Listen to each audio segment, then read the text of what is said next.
Welcome to the FNO InsurTech Podcast, a place where movers and shakers from all points within the insurance ecosystem gather and discuss all things InsurTech. Here are your hosts, Lee Boyd and Rob Beller. Hey, podcast world, welcome to another exciting edition of FNO InsurTech, your only source that you'll ever need for any piece of information that exists in the world. Not just InsurTech. We can talk No, about pop anything. culture or whatever. You don't think I'm overstating that, do you? No, I wouldn't say anybody would see that as exaggeration in any way. I don't think anybody could argue with the fact that information on all things, definitive information on all things, is right here on the FNO InsurTech podcast. Ramping up to our 6th anniversary. Oh man, how crazy is that? That's insane, man. 6 years. You know what that's a long time. You know what I heard? Speaking about our podcast, I read that a podcast surpassed Joe Rogan as the #1 podcast out there. What's that? Well, for those of you who thought it was ours, it's not. It's not us. Kylie Kelsey. Oh, that's crushing. Kylie Kelsey took it over. Jason Kelsey's wife. So you have Jason and Travis. They have their podcast just sold for like $80 million. Kylie did one and it surpassed. It's the #1 podcast out there. That's the wife of the guy that just retired? Yeah. Yeah, it's the wife of Jason. And what's hers about? Just life. She talks about rumors that are out there, and she was like, that's a true rumor. That's not. Or basically, there was so much gossip about her life that she thought, I'll do a podcast and I'll just say the truth. And she's a hoot. And she brings guests on. They talk about parenthood and things like that. It's a good podcast because she's just like a really real person. Maybe we should talk about the rumors that we hear. Yeah. And we're done. I was going to say, there's only one problem with that. There's not a lot of rumors about what Rob and Lee are up to these days. There are pretty much no rumors. Yeah. None whatsoever. But I will say, will Kylie Kelsey be doing a podcast in 6 years? Chances are no. Chances are because it'll be short term. She'll be on a beach somewhere. Yeah, she'll be retired after her podcast. With her $100 million that she was paid for her podcast. Yeah, but not us. We're here. No, we're here. We're not for sale. We're dedicated. We are dedicated not for sale. Podcasters. And you want to know how I know we're not for sale? No one has ever offered to buy our podcast. No, they've never asked. It's never been asked. Because they know it's a waste of time. Yeah, don't even try to offer to buy it because it's a waste of time. Because when it comes to dedication to their audience, we're at the top. They say, you know who's dedicated? Robin Lee. So we appreciate you not even offering to buy the podcast because you know. Thank you, Amazon. Thank you, Amazon. JJ thanks you. And everybody else who listened to us. Thanks you. All the other one person. All 3 of them. Who that is. Right. Astrid, but that's not why we're here today. Astrid, listen. Yeah, but that's not why we're here today. Why are we here today? We're here to learn about a new company. Tell me about a new company called Not a AgentSync. new company. Well, no, I'm sorry, a 6-year-old company, a company making waves and doing amazing things. Waves. But the first time to be on FNO InsurTech, we're going to learn about AgentSync. And it's going to be a great conversation.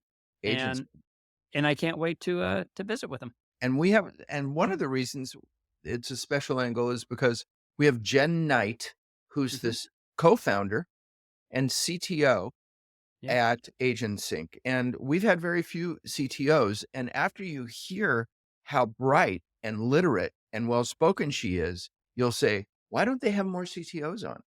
She's an amazing guest who lives and breathes the subject and knows so much. And she was not an insurance person to begin with. And I would venture to say that she has learned so much about insurance and she knows what she's doing. Right. AgentSync is a fabulous platform that connects agents to their underwriters, and very interesting, very fascinating, and an interview with one of the more well-spoken guests that we've had.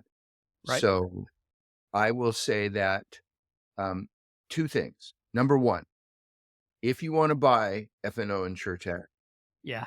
Yeah.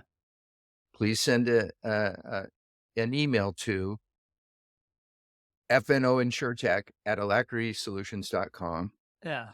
I thought we said don't even try. Include, please include the range that you're willing to pay. Okay. Yeah. And Top range only. if it hits 2 figures, you'll probably hear back from us. 2 figures. And second, I want to say, without further ado, here is our interview with Jenn Knight, co-founder and CTO at AgentSync. Hey, everybody. We're here with our guest today. We have Jenn Knight, the CTO and co-founder at AgentSync. And this is our first time talking to AgentSync. Welcome to our show. Welcome, Jenn. Thank you so much for having me. You are coming to us from where today? I am coming to you from Denver, Colorado. Nice and icy. Ooh. Oh, Is cool. it cold there today? It is cold here today, but sunny. For a couple of years, my son lived in Rhino. That is where I live, and that is where our office is. So you might even know where our office is. I might have walked by your office. Yeah, I ate a tremendous amount of food while I was there. that is the right thing to do in Uh-huh. Rhino.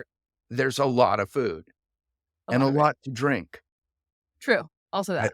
if I remember, and very close to the baseball stadium. Yep. Very walkable to downtown as well, which is one of the reasons we love it. Yeah, cool. That's a Well, good area. Yeah, it's I've a lot of never been fun. there. It was a lot of fun. My son was sad that he left there. Isn't that kind of like the hip area of Denver? Rumor has it we moved from San Francisco. I was Uh-huh. raised in Northern California, and we moved from San Francisco in April of 2020. So a lot of fun. Yeah.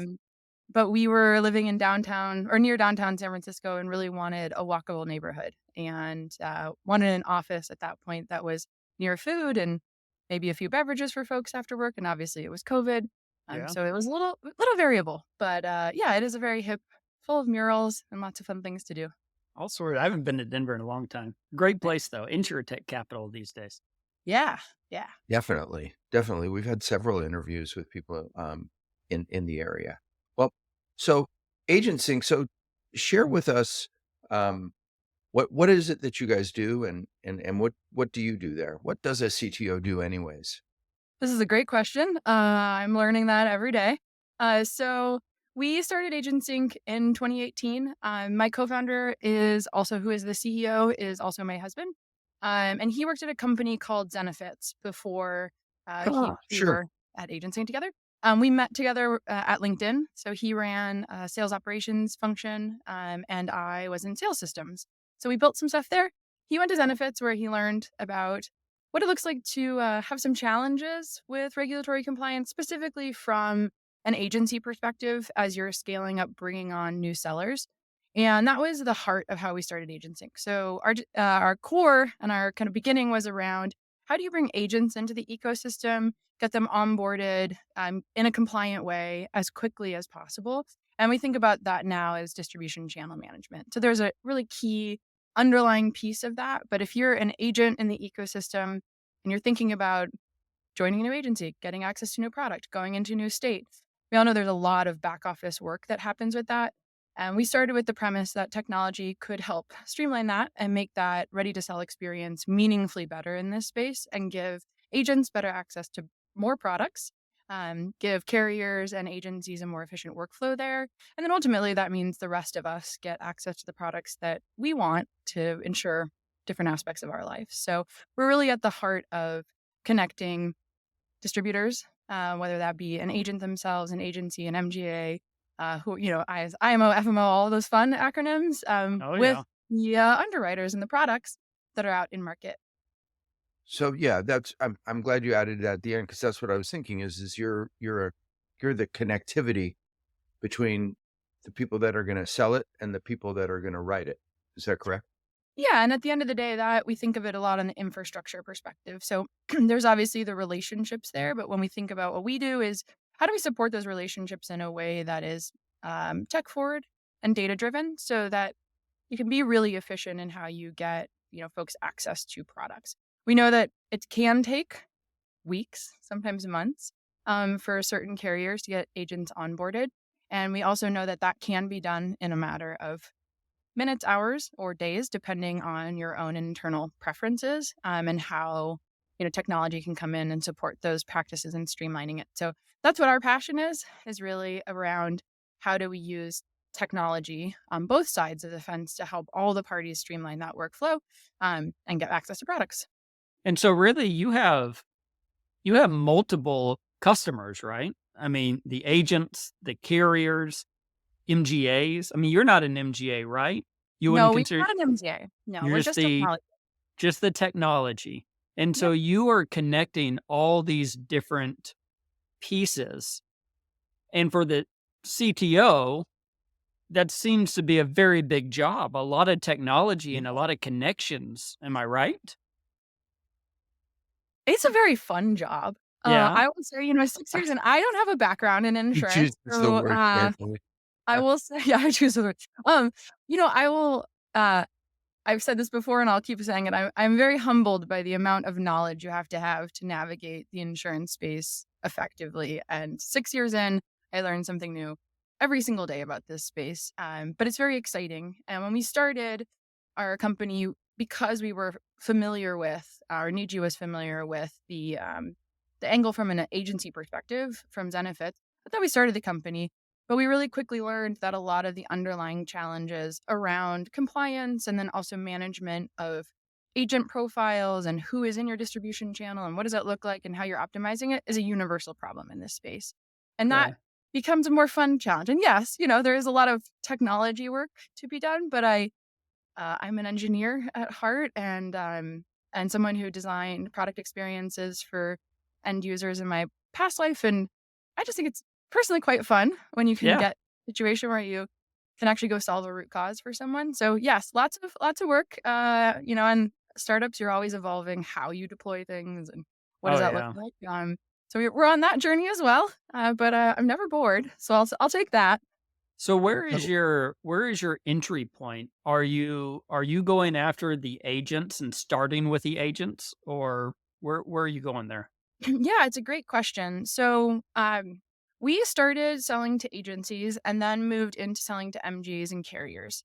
Okay. And, at the end of the day, like we said, we're not an MGA. So, what we're doing is facilitating the creation of new connections that the carriers want to create or an MGA wants to create by reaching out to the carrier or an agency, based on a relationship they have. And so those are our buyers. We realized pretty early on when we were talking to folks in this space that this idea of having self-serve access for an agent made an agent a persona that is important to us. And that is something that I think is uh, now more understood, but was relatively, let's say, a little bit novel 6 years ago. People understood the power of an agent, but thinking about designing a workflow for the agent as a first party was not always top of mind for folks. That's changed really, really rapidly in the last couple of years. And so we designed our products with them in mind, but they aren't the buyer. We do have folks who have interacted with us a couple times and have actually asked, to a carrier or to an agency, could we use this product? Because I've used it in the past, but they are Okay. not who we're selling to today. Okay. 6 years ago, there was still debate over whether there was going to be agents, Oh, yes, of course. right? It was a I great mean, time to start a company about compliance for agents. Yeah.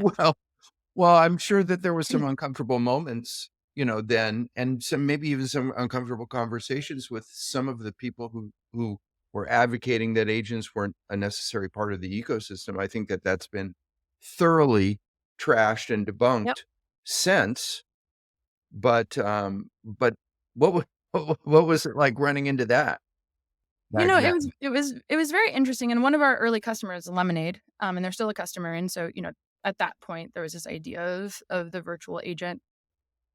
We talked to a lot of people in this space, early on, and our conclusion was, where this has landed, is there are going to be types of insurance transactions that we're okay not having a personal connection around, right? Maybe I'm just out of college and I'm getting renter's insurance and it isn't costing me a lot, or maybe my parents are paying for it, whatever that looks like.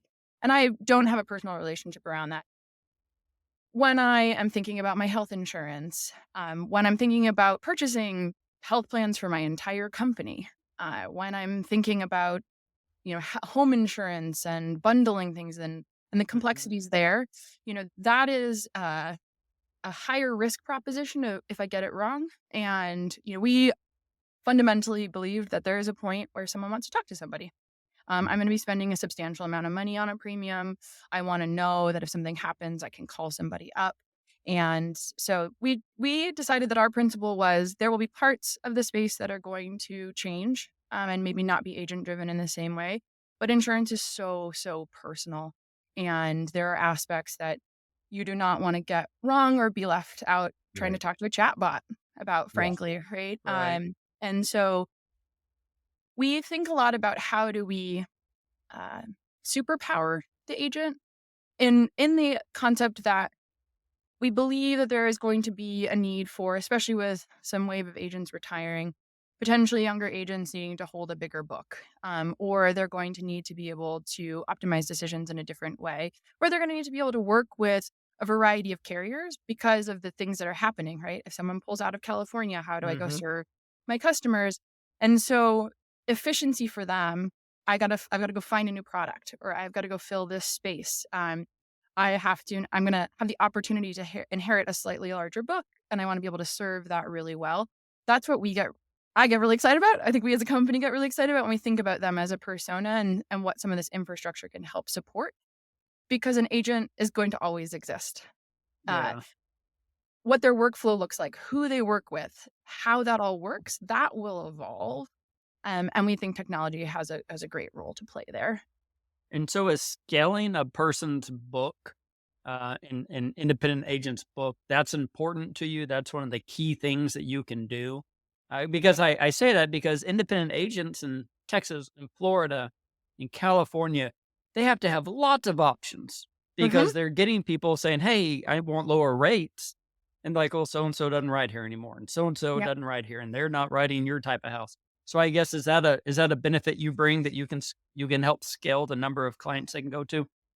We are working on it from a couple angles, and I'd say that is our ultimate goal. Like all startups, and now scale ups, we're kind of evolving through that. The way we do it today is actually by working with carrier customers to streamline, uh, I'd say historic barriers to entry of getting access to a product. So we have a customer, and I love this. They had a dream, and they wanted an agent to be able to go onto their site and self-serve and get appointed in the states they wanted to be appointed in that were backed by their licenses in under 10 minutes. Wow. And they can do that. And they actually have the agents pay for their appointment. They have them go through the contracts. There's obviously some background check obligations there.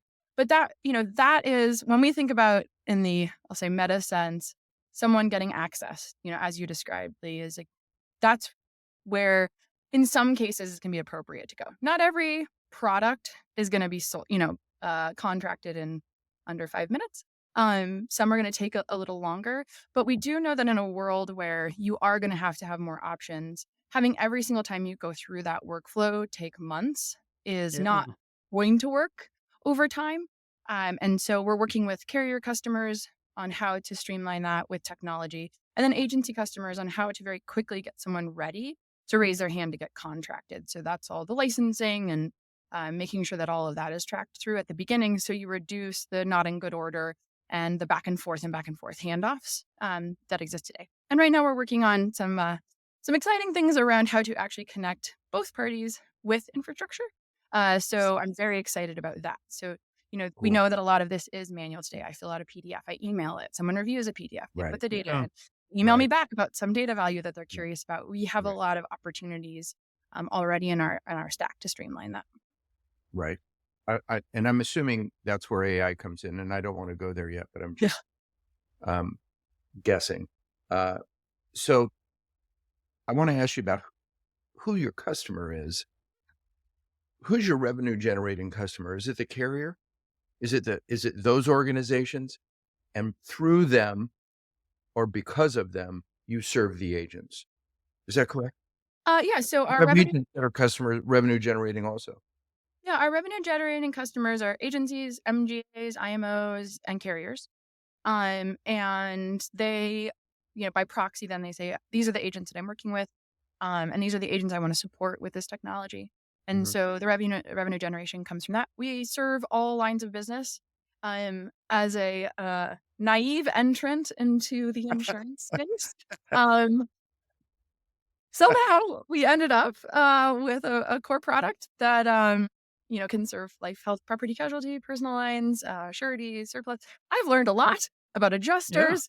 And we just released travel, and we're continuously adding more support as we see that in the ecosystem.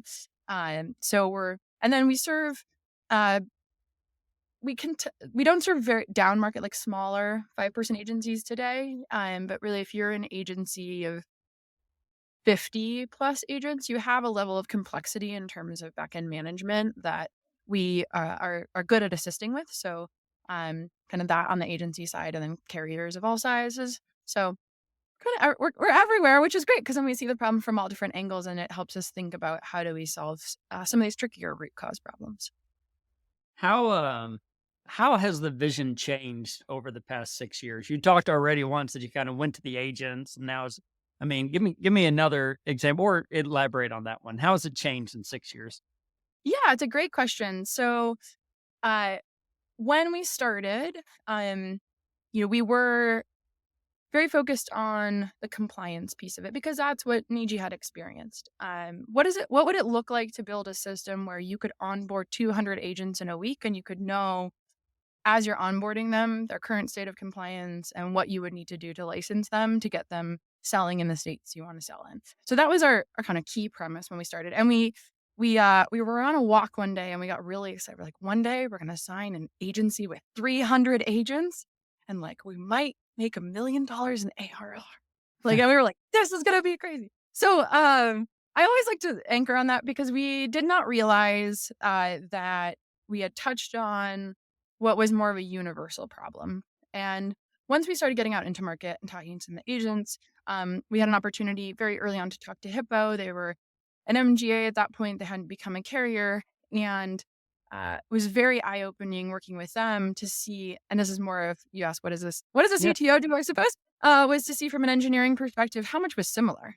There is a lot that's different, but there was actually a lot that was similar. And so, and then as I noticed just the carrier use case, we're like, oh, okay, yes, now I have to learn how to appoint and terminate and all of that terminology. But at the end of the day, we could then see end to end. So we started with this idea of supporting agencies for compliance. We expanded past that pretty quickly to say, hey, let's think about how you're managing your book of agents, right? Your Mm. distribution channel. And then from there, once we started talking to other players in the space and realizing there was a match there, we expanded our vision more to how do we think about this as a life cycle and a platform that can support that life cycle across multiple parties. And so that's where we are right now, and where we're going to be going, this year and the next is really focusing on how do we provide the best tooling and the best infrastructure for that end-to-end problem. But we didn't know that problem in Right. Right. You 2020. didn't know it at the point. And Yeah. I'm wondering what you found there. I mean, Yeah. and not so much on the new, more startup MGAs that are out there, which are many, but the more established carriers or MGAs that were out there. I'm thinking pencil and paper, right?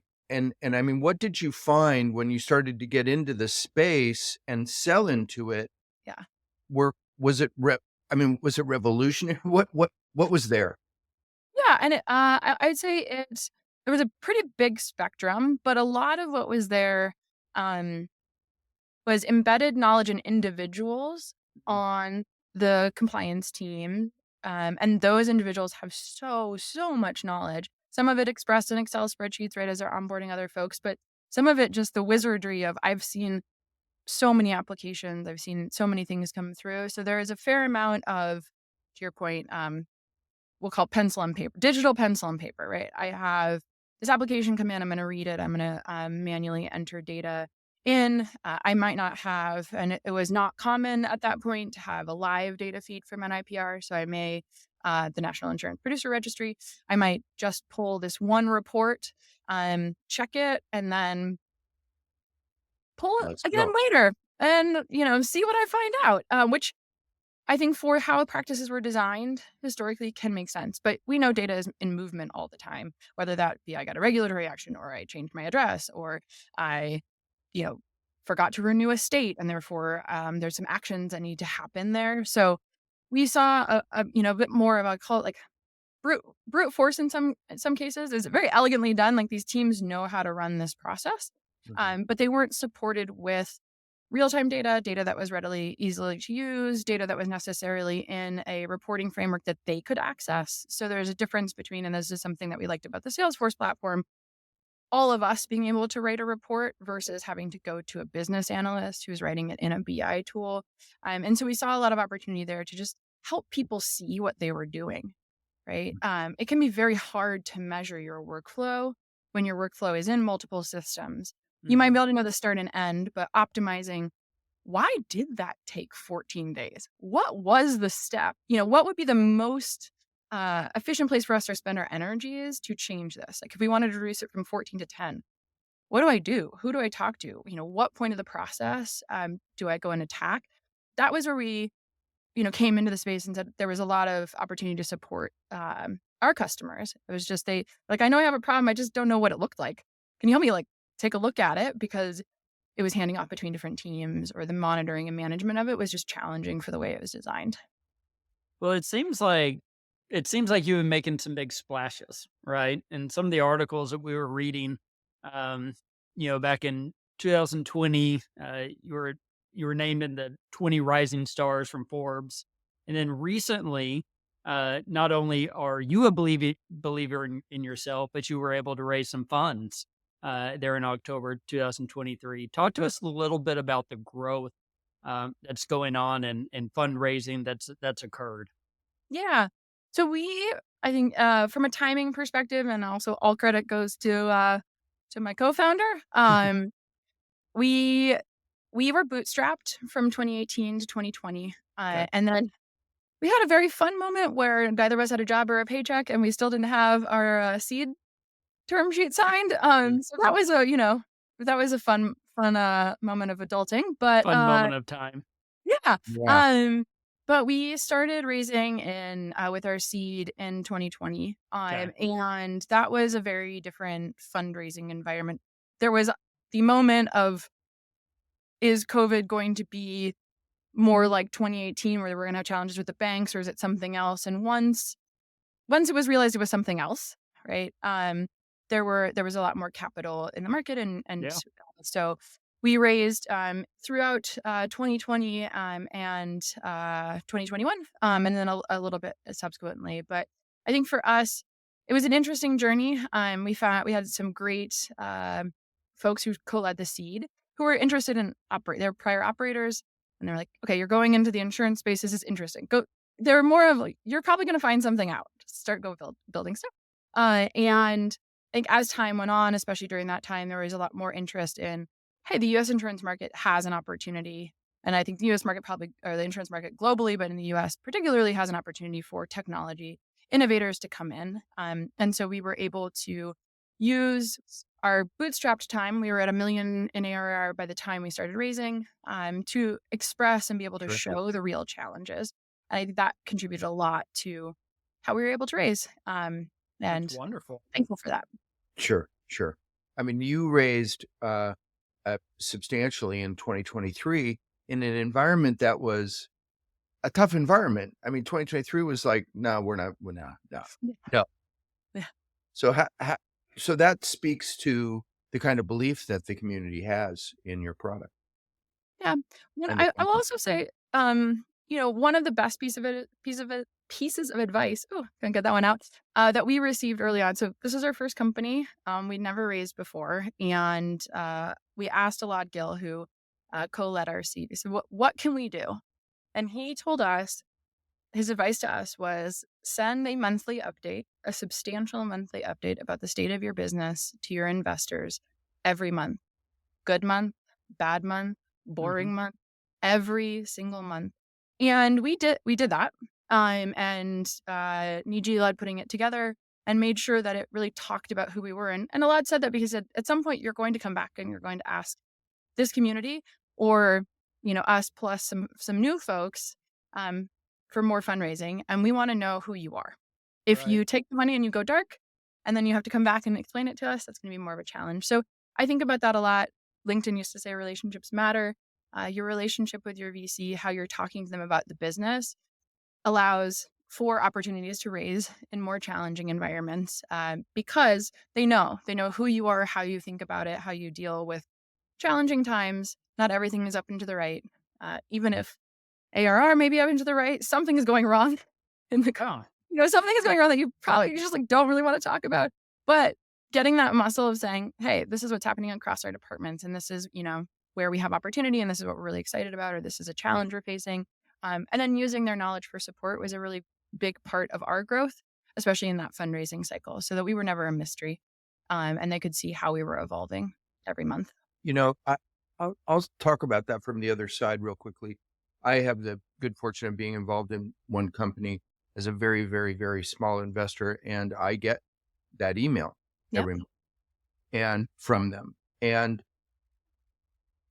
no matter what it says, short of the lights are going out, but it's never that. But it's all okay, because as long as you're within the boundaries of the insanity of what you're trying to do, that's expected, right? And as an investor, we want to hear that. Okay, sure, this is happening. It's a drag, but it's not the end. And it might feel like the end to the startup. Yeah. But to people who can kind of see the forest through the trees a little better, not so much. I agree with that. And it was also very helpful because, to your point, when you're living in it, you're sitting there going, okay, is this the end? How do I think about that? And then to have a community who says, I see that. How can I help? Or I see that. Here's someone I can put you in touch with who's been through the same thing or is going through the same thing. Or here's how that experience is benchmarking against our portfolio, is some of the fortitude that you need as a founder to go, okay, this is another hill we're going to climb. This is a hill many people have climbed. It's the hill on the way to building a company that's going to start scaling. All right, let's put ours and start climbing. That's what it is. But it is a little scary sometimes when you're hitting send. Well, but congrats. I mean, 6 years is no small accomplishment in and of itself. Yeah, it's amazing. I mean, that's how old our podcast is, ironically. But, we've seen so many come and go. Yep. So many. And some who are on their third go round in the amount of time that we've been doing our podcast. And so to have one company and to still be here and to be able to sit in your little phone booth in Denver, congratulations. It's awesome. I appreciate that. So I do think that we ought to take a little bit of a turn and talk about artificial intelligence. And you are a connection company. You are connecting, but you're doing it with data. And I suppose that you have a large amount of data that you can use, right? That can be used in artificial intelligence to help people increase sales or increase connections or review compliance. Can you talk to us a little bit about how the impact of AI is affecting your company? Yeah, it's a great question. So I'll start by saying not everyone in our space is interested in having AI I would think not. Products that they're using to support their company. So it's something we've thought about from that context of where would it be the highest value? Because to your point, we are ultimately someone who's helping you facilitate accurate data collection in a structured way that then can be considered, whether that's with machine learning or AI. Yep. or even just some simple business rules applied to it, right? So it's something that, as we're looking at our space right now, and our customer base, we're very excited for.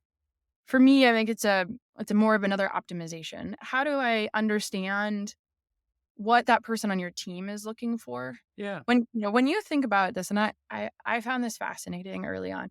If you sync an NPN for a principal agent who has been working since, let's just go with the late 1970s or the early 1980s, they may have 1,200 carrier appointments, a mix of terminated, a mix of appointed.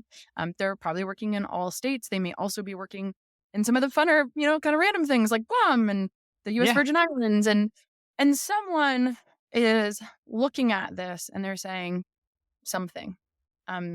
And that is where I think in our space and what we do in particular is to help facilitate how do we look at a profile and we think about how we might want to route this person to give them the best service and the best onboarding. Are they someone we've seen before in some capacity? Are they related to some account we've seen before? Is there something about that mix of how they've been working their relationships that makes us want to treat them in a certain way, right? And there's so much scale, especially in the carrier space, right? And as we talked about, as we think about a world where more people are going to need, or maybe not more, but agents are going to need a more dynamic access to products.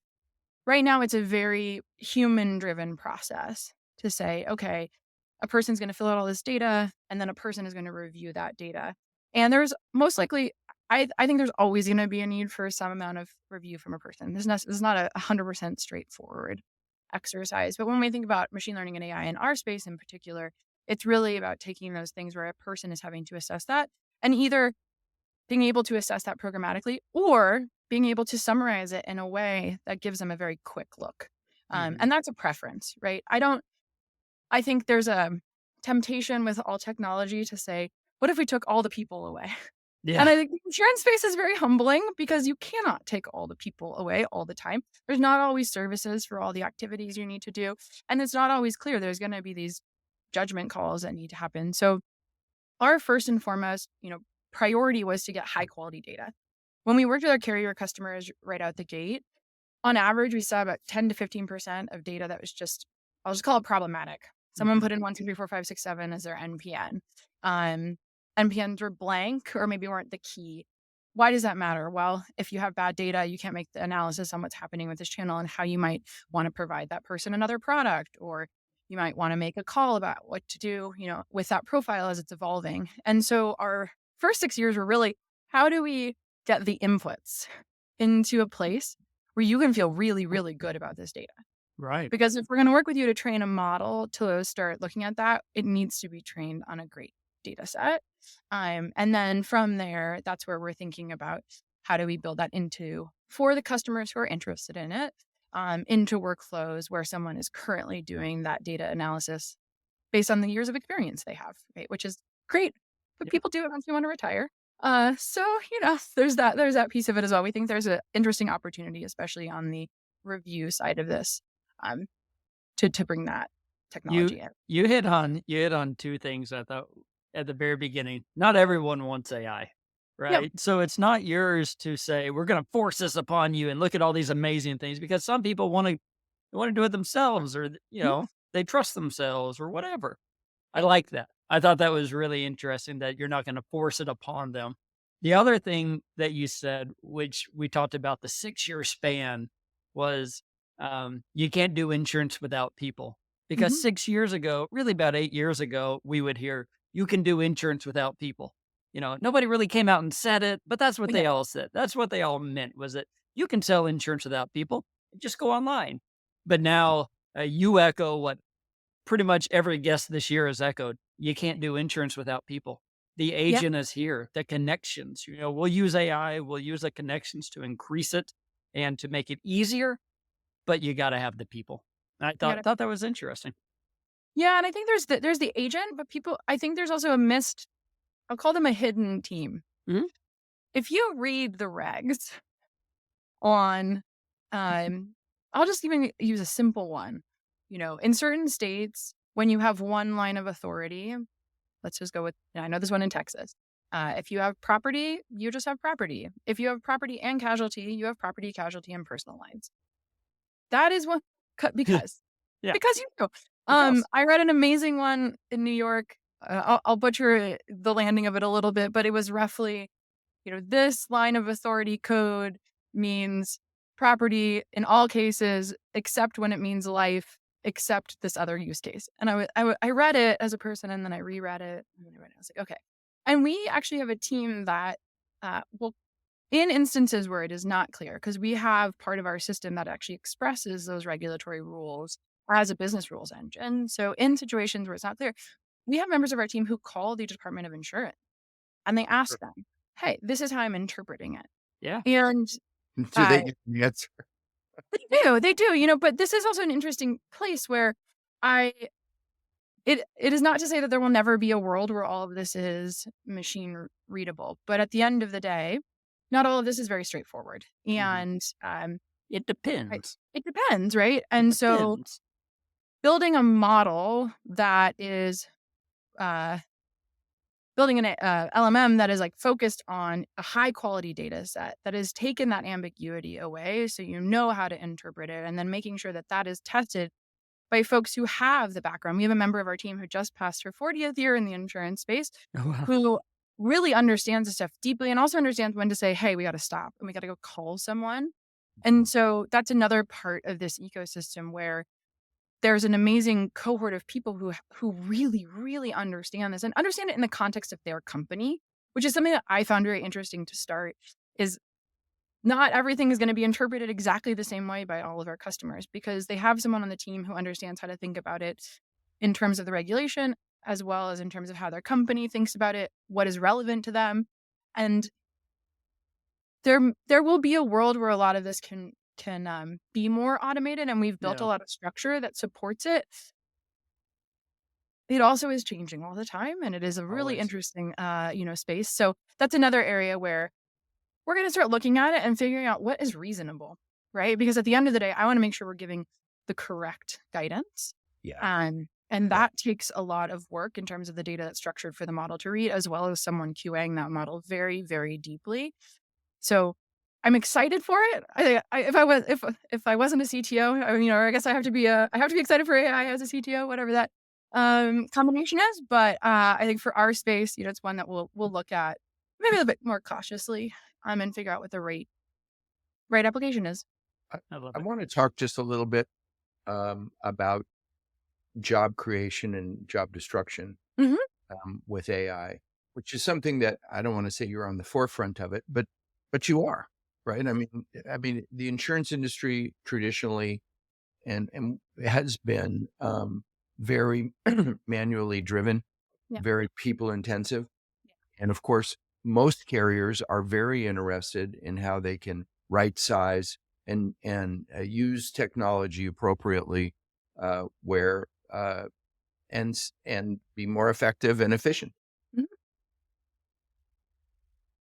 What are some of your thoughts around that issue? It's the easy question. It's actually something we thought about from the start, not because of AI, but actually because of just how our technology plays in this space, right? When we think about what does it mean for your team to go, and we actually had a customer who had this very early on. They had a ratio of 1 administrator to, I believe, 8 agents, and something it was very low like that, and now they're at like 1 to 80, 1 to 100, and so for them it meant keeping their team the same size as their channel grew versus any shift in the team size. But you could say that means that there was not a job created in that organization as the distribution channel grew. So I've thought about it a lot over time, because I think it's a very interesting question, and AI is going to challenge us even further on this.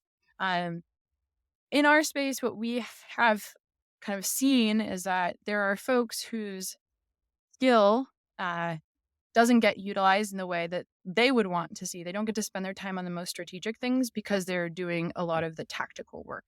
And so I think that there is going to be an evolution there in the insurance space of we're going to need these strategists. We're going to need someone who's overseeing this and making sure that all of the pieces are coming together, and is really thinking about, strategically with us, if we want to move into a new space or if we want to change some aspect of a distribution channel, how we're going to do that in a responsible way.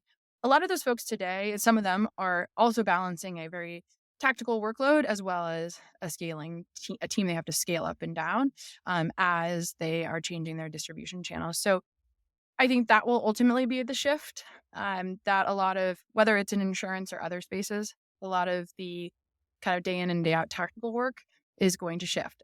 I personally don't know the answer to this because I'm quite curious about it. Some of these jobs, you learn so much by doing those initial roles. Yeah. Tactically, you have to touch all these transactions and see them and see 1,000 agents to become an expert. Mhm. And so I think in insurance and in other places, that is going to be ultimately the question in my mind of, and we think about it in engineering, right, too, as well. There's a lot of different AI tools, but to, as someone who's built a lot of software, you learn by making mistakes, by doing things kind of the wrong way, or like playing around with things, or being a Right. junior engineer who's mentored by a senior. Seniors don't just appear, in any True. industry. Right. And so I actually I am interested in how folks are going to think about that, because you can't just take a whole team away that was your funnel for your more seasoned folks, and replace them with technology and then have that funnel exist. And I would say that just is going to be the challenge of our time. So I don't have a great Agreed. answer for it, other than we think about it a lot, and we think about it from the perspective of, um, how do we give people the opportunity to spend time on the most high value? How do you train the person who's going to be the next you? How do you give them the space to think about the hard problems versus having them just crank through transactions? But they're going to also have to crank through transactions. Sometimes that's part of our learning. So Right. I th- there's my non-answer for you, but I think no, it's a lot. I think that a lot of it is the answer is we'll know when we get there. Yep. And I mean, one of the things for me, I mean, I got my first computer a long time ago, right? And it's funny what it was compared to what I'm talking to you on now. Yeah. And there were similar concerns then Mhm. in the 1980s. Oh my God, what are we doing? Yep. And so I'm a little dismissive of the whole thing. I'm not suggesting that AI isn't revolutionary or can't be. It surely can be. But I think it can be a really good revolution. I think so too. I think it's Yeah. how we decide to use it and where we decide to use it and what are the logical applications. And when you have a new technology, it's exciting. So people want to Yeah. put it everywhere. And Yeah, there's going to let's be play. some, Let's yeah, have fun. let's have Right. fun. And some of it's I going to stick and it's going to be awesome. And some of it is just not going to make any sense at all. Let me just ask you one last question, and before we go, I want to thank you. You've been a terrific guest. Wow.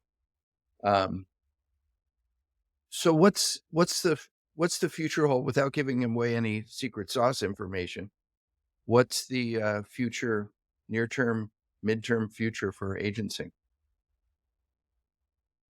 I mean, I think I talked a little bit about it before, but for us, near term, midterm, I am very excited about a world in which we can facilitate end-to-end, a single transaction across multiple parties in the space. And that is something, when I say multiple parties, I mean, when I initiate a request for a contract at an agency, being able to track that through the process on the carrier side, and see what's happening with it in more, we'll call it real time, as opposed to what happens today, which is, I send an email and I'm waiting, or I might be doing that follow-up.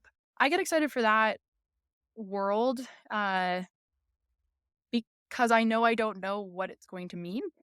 And I think those are the most fun things to build. We have a bunch of hypotheses about what that will look like. And to me, that is our evolution really into being a distribution channel management platform. And so that is very exciting for me for our future, that, compliance is core to that use case. And I also still enjoy, weirdly, and I think we'll continue to do this, like all the fun edge cases of that, side of the world. But I am really excited to learn for us, how does the insurance industry, as you expand what you can solve for them, what do they bring you? That's the most fun, I think, about starting a company, right? Is that your customer teach you so much. And there's something that someone's thinking about right now that I am not thinking about at all. And I'm going to hand them an API, or I'm going to hand them this entry point, and they're going to be like, I'm going to do this thing with it. And it's going to, that is my excitement. So for right now, our focus is around that connectivity and how we're building features for that connectivity, because I think that will unlock a lot of just interesting things in the space that I hadn't thought of 6 years ago. 6 years from now, we'll talk about this moment of like, oh, I learned a ton. Thought it was going to be X, and it actually ended up being It Y. turned to be Y. Yeah. Well, again, we thank you for being here and for doing this, and best of luck to you. I hope you're a skier because you're going to have a good winter. Thank you so much for having me. It was great, Jen. Thank you so much. We don't usually have CTOs on, We do not. and you know why? No, why? Because they're way too smart for us. They're very smart. They're They're very, very smart. smart. What a cool job. What a cool job. You think that's a cool job? I think it's an extremely cool job. Okay, all right. I mean, it's not in my path to do, but if Yeah. it were, I think that would be a really neat job. I think It- it's a really hard job. Technology is always changing. The sales group and the operations group, and everybody's always changing, and you're having to change these plans. I think it's a hard job. But it's a cool Mhm. job. Mhm. Maybe we should have more CTOs on. I think But we've had 2 maybe. yeah, but if we do, which is kind of surprising because that's kind of what our podcast is about, is technology, Technology. right? Yeah. What a Oh, novel. well. Maybe I'm wrong. Maybe we've had a bunch. Anyways, she was fabulous, and we thank AgentSync for providing Jenn to us, and Yeah. and she did a great job, even though she was complaining that she didn't feel good. Yeah. You wouldn't have even known it.